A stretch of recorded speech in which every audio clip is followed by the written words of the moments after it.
Olá pessoal, tudo bem com vocês? Hoje é a nossa aula 56.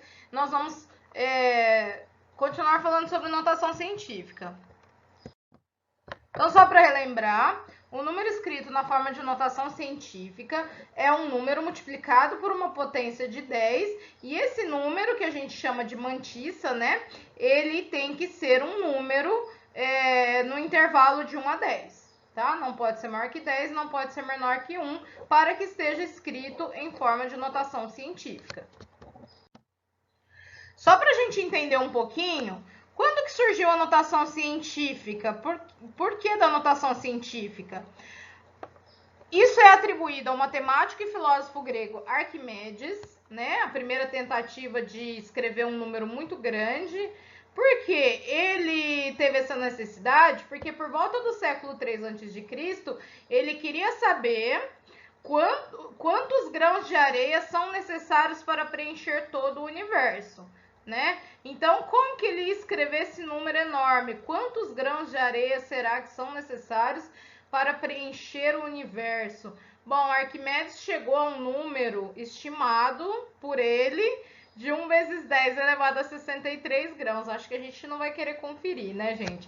Quantos grãos de areia cabem dentro do universo, tá? Mas essa foi a estimativa de Arquimedes, e com a necessidade que ele tinha aí de escrever esse número de ordem muito grande, aí ele tentou achar alguma maneira mais compacta, que foi essa forma aí da notação científica. Quais são as vantagens da gente escrever o número na forma de notação científica? Além de permitir representar os números extremamente grandes, também os extremamente pequenos, né, gente? A notação científica ela ainda tem a vantagem de permitir comparar facilmente a ordem de grandeza de dois números. Porque, por exemplo, se eu escrevo lá 1,5 vezes 10 ao cubo, e 1,5 vezes 10 à quinta, automaticamente eu já sei que 1,5 vezes 10 à quinta é maior. Então, a gente observando as potências de 10, a gente já tem uma noção de qual número é maior, qual número é menor, para fazer comparação. Também para fazer somas, né? Porque ao invés de eu fazer somas de números enormes, eu vou simplificar eles até chegar no número entre 1 e 10, somar e depois simplesmente repetir a potência. Isso vocês vão ver mais pra frente, mas a questão do somar, subtrair, multiplicar e dividir também é bastante facilitada pela notação científica, né? Porque aí você vai escrever o número compactado, no caso. Também vai ficar mais fácil do que eu somar aquele número com aqueles 200 zeros na frente, né? Ou às vezes nem é zero, às vezes é tudo algum outro número aí pela frente, tá? Então essas são algumas das vantagens: a forma compacta de escrever, a questão de comparação de grandezas, a questão das operações matemáticas, tudo isso a notação científica facilita pra gente. Bom, agora a gente vai aprender uma regra prática. Na aula passada a gente aprendeu como que faz para escrever em notação científica. E aí eu usava aí uma ideia de balança. Quando eu dividia aqui, eu multiplicava aqui para poder compensar, né? Porque senão eu vou estar mudando o meu número. Tem uma regrinha prática para a gente fazer isso sem precisar ficar dividindo e multiplicando. A gente pode simplesmente andar com a vírgula. Andar com a vírgula para frente ou andar com a vírgula para trás. Ó, primeiro passo da regra prática: escrever o número na forma decimal, com apenas um algarismo diferente de zero na frente da vírgula. Isso quer dizer o quê? Escrever o número entre 1 e 10, né? Então, não pode ser 0, não pode ser 10, antes da vírgula tem que ser um número aí de 1 até 9. Pode ser 1, 2, 3, até 9, tá? É um número entre 1 e 10, não pode ser 10. Esse é o primeiro passo. Então, a gente vai ter que levar a vírgula até o primeiro número ser entre 1 e 10. Segundo passo: colocar no expoente da potência de 10, que aí a gente vai multiplicar por uma potência de 10, o número de casas decimais que tivemos que andar. A gente vai andar com a vírgula ou para frente ou para trás. Se ao andar com a vírgula o valor do número diminuiu, no caso quando a gente anda para trás, a gente diminui o número. Então, se quando a gente anda com a vírgula o número diminuiu, o expoente vai ficar positivo. Porque é a questão do compensar, né? Diminuiu aqui, aumenta lá, para eu não precisar mudar meu número. O número tem que permanecer o mesmo, porém escrito de forma diferente. E se aumentou, quando que aumenta? Quando a gente anda com a vírgula para a direita. Então, o expoente vai ficar negativo, tá? Então, se eu diminuo aqui, eu aumento aqui. Se eu aumento aqui, eu diminuo aqui. Sempre um tem que compensar o outro. Resumindo, se eu ando com a vírgula para a esquerda, o expoente fica positivo. Se eu ando com a vírgula para a direita, o expoente fica negativo. Então, vamos até escrever isso, ó. Se eu ando com a vírgula para a direita, o expoente vai ficar positivo. Se eu ando com a vírgula para a direita, o expoente vai ficar negativo, desculpa. Se eu ando com a vírgula para a esquerda, que eu vou estar diminuindo o meu número, então o expoente vai ficar positivo, tá? Ó, aumentou aqui, diminuiu aqui, aumentou aqui. Vamos ver o exemplo para ficar mais fácil para vocês entenderem do que eu tô falando. Bom, então vamos ver aqui alguns exemplos de como que a gente vai usar essa regra prática. Aqui o primeiro exemplo que eu tenho é o 32.000. Se eu fosse usar a forma que nós aprendemos na aula anterior, o que eu faria? Eu vou pegar o 32.000, né? Vou escrever aqui como 32 vezes 10 ao cubo, né? No lugar dos 3 zeros. Isso aqui eu peguei e transformei numa multiplicação por potência de 10, mas ainda não está na forma de notação científica. Para que esteja na forma de notação científica, eu preciso ter 3,2 aqui, para ficar um número entre 1 e 10. Então, para que esteja 3,2 aqui, eu tenho que fazer o quê? Eu tenho que pegar o 32 e dividir por 10, porque eu tenho que voltar uma casa. Então, eu vou dividir por 10 aqui, né? E aí, se a gente divide por 10 lá embaixo, a gente tem que compensar aqui em cima.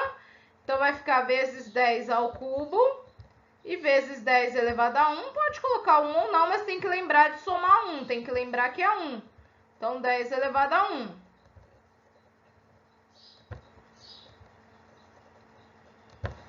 E aí, 32 dividido por 10 vai dar 3,2. 10 ao cubo vezes 10 elevado a 1 dá 10 elevado a 4. Que é o resultado que nós obtivemos ali na regrinha prática. Como que a gente faz a regra prática? A regra prática, a ideia é você andar com a vírgula. Se você anda para a esquerda, o expoente é positivo. Se você anda para a direita, o expoente é negativo. Por quê? Porque se eu ando para a esquerda, eu diminuo o número. Se eu diminuo o número, eu tenho que compensar lá no expoente aquilo que eu diminuí.